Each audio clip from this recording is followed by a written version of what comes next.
এ শহরে আমার কোনো বন্ধু নেই। অবশ্য এ নিয়ে আমার কোনো আক্ষেপ, অনুযোগ, উৎকণ্ঠাও নেই।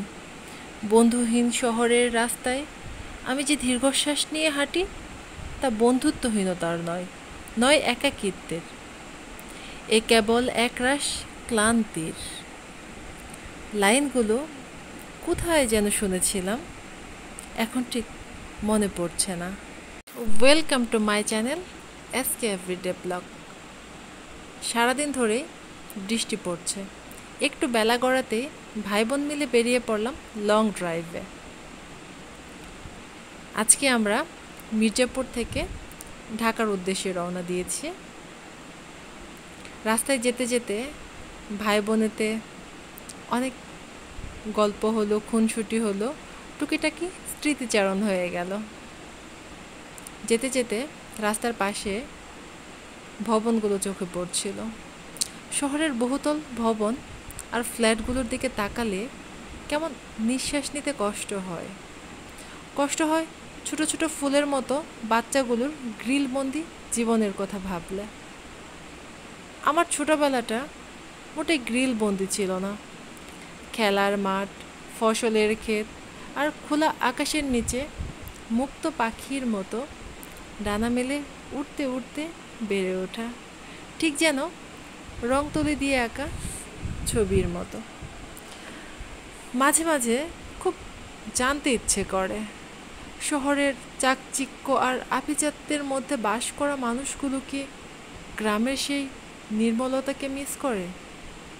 আচ্ছা, তাদের কি কখনো ইচ্ছে করে না কৃত্রিম সুইমিং পুল ছেড়ে গ্রামের পুকুরের পানিতে সাঁতার কাটতে, গাছে ওঠে আম, জাম, কাঁঠাল, লিচু পেড়ে খেতে? একবার আমার এক আত্মীয়ের বাচ্চাকে একজন জিজ্ঞেস করেছিল, মাছ কোথায় থাকে? উত্তরে সে বলেছিল, মাছ ফ্রিজে থাকে। আমি অবাক হয়ে তাকিয়েছিলাম অনেকক্ষণ। ফসলের মাঠে ডানা মেলে ছুটে বেড়ানোর সেই স্বাধীনতাটা পায় কখনো এই বাচ্চাগুলো? আচ্ছা, কখনো কি তারা কাদামাটি গায়ে মাখার তৃপ্তি অনুভব করতে পারে? হাঁস মুরগির বাচ্চাদের সাথে খুনসুটির সুযোগ কি পায় কখনো? অনেক প্রশ্ন আসছে মাথায়, অনেক কিছুই ঘুরপাক খাচ্ছে চারপাশটা দেখে।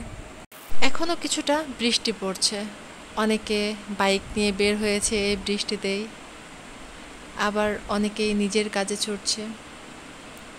সবাই যার যার মতো ব্যস্ত।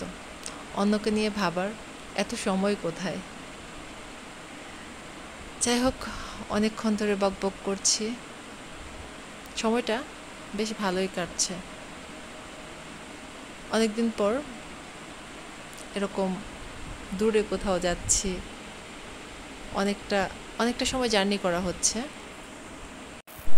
শহরের কনক্রিটে জড়ানো অতিরঞ্জিত জীবনযাপন দেখলে মনটা কেমন যেন ভেতর থেকে বলে ওঠে, হে প্রকৃতি, তুমি মুক্ত করো আমায়, যুক্ত করো সৃষ্টির উল্লাসে। শহরের জীবনযাপনে আমি একেবারেই বেমানান, একটু অভ্যস্ত নই। আর তাই শহরের এই চাকচিক্য আমায় কখনোই টানে না। গ্রামেই বেশ ভালো আছি।